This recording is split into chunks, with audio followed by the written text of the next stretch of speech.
live for us. He's on the phone. What has happened, Mike? Well, about 2:45, we saw a guy running from the cops here, right at the intersection of North and Pennsylvania, where which has been the epicenter of the unrest here. And as he was running away, that officer drew his weapon and fired and struck the individual who was running away. He was a young black male, and what we saw on the sidewalk as the crime scene unfolded there was a revolver laying on the ground. It looked like a six-shooter revolver with a long barrel. The individual who was shot, again, a young black male, he was alive. They just took him off in the ambulance, but he did not look to be in good shape at all.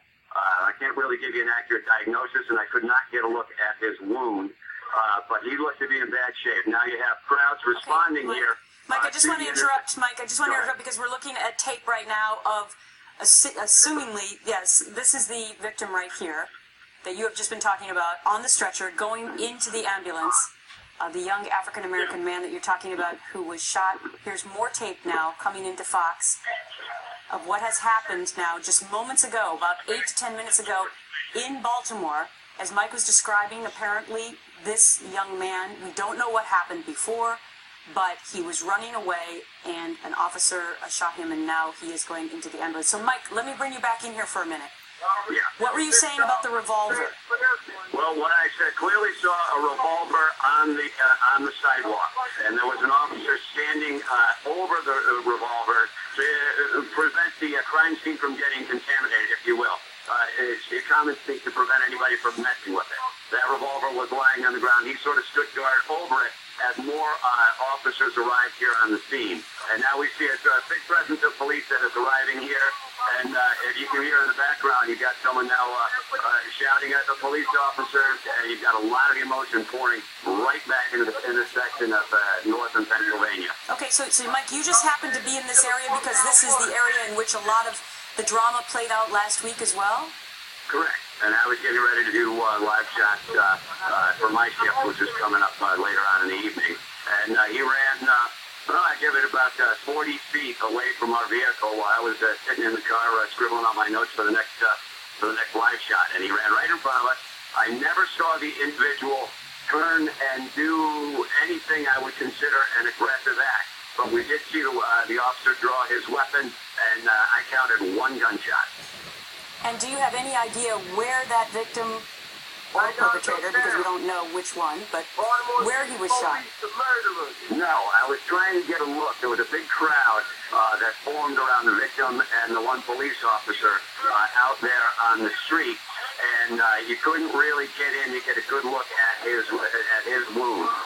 The individual who ran, the suspect and or victim, call him what you will.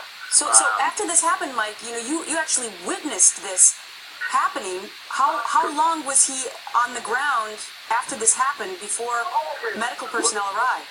Well, he's gone now. The medical personnel got there pretty quickly. The cop who, I assume it was the cop who fired the weapon, he looked like he administered first aid to the extent that he could. By and large, it looked like he was just propping his shoulders up and trying to keep the crowd off that individual. But you had a very angry crowd that formed around the guy who was laying on the sidewalk.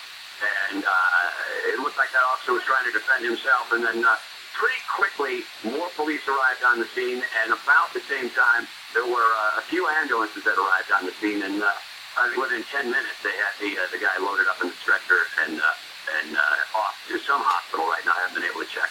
Okay, so once again, we're listening to Mike Tobin, who's live on the scene for us in Baltimore. This happening just about 11 minutes ago now. You can see on your screen, this is videotape of a young African-American man who was fleeing police. We don't know why. We don't know the circumstances.